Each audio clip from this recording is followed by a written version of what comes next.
আসসালামু আলাইকুম বন্ধুরা, একটা কথা বলবার চাচ্ছি, গুরুত্ব দিয়ে শোনেন। একতা হইল সত্যতার মূল্য। তার মানে একতা মানে কি? আপনাদের শক্তি একতা। একতা হইল সত্যতার মূল্য হাতিয়ার। যদি একতা না থাকতেন, জুলাই আগস্টে আপনারা কখনো দেশ স্বাধীন করতে পারতেন না।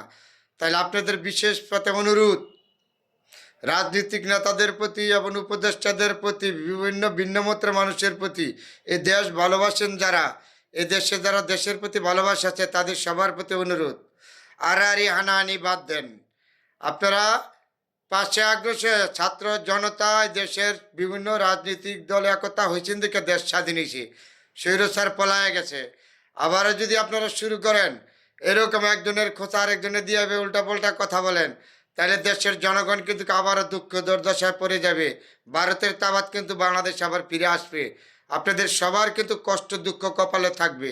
জানিয়ে দিলাম, একতা নষ্ট করবেন না, একতা ধরে রাখেন। যতগুলি রাজনৈতিক দল আছেন, সুশীল সমাজ আছেন, বুদ্ধিজীবী আছেন, উপদেষ্টাগণদের প্রতিও আহ্বান করেছি, আপনারা সম্মানিত ব্যক্তি। দেশে গিয়ে যেন, যিনি উপদেষ্টা ইন্নুস সাহেব, উনি একজন সম্মানিত ব্যক্তি। আপনারা যারা ছাত্র জনতা দেশ স্বাধীন করেছেন 5ই আগস্টে, আপনাদের প্রতি শ্রদ্ধা রেখে বলেছি।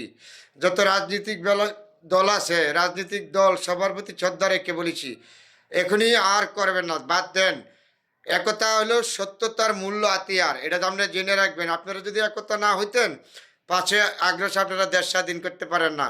আর যে স্বৈরাচার আপনাদের দেশতে পালায় গেছে না, আবারও যদি আপনারা সুযোগ দেন, স্বৈরাচার কিন্তু দেশে আসবে। আপনাদের প্রতিটা মানুষের কিন্তু দুঃখ দুর্দশা লেগে থাকবে।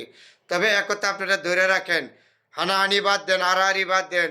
সকল রাজনীতি দলের প্রতি অনুরোধ করে বলেছি, উপদেষ্টাদের প্রতি সম্মান রেখে কথা বলেছি, সবার প্রতি। কিন্তু একথা আপনারা নষ্ট করবেন না, সবার প্রতি অনুরোধ।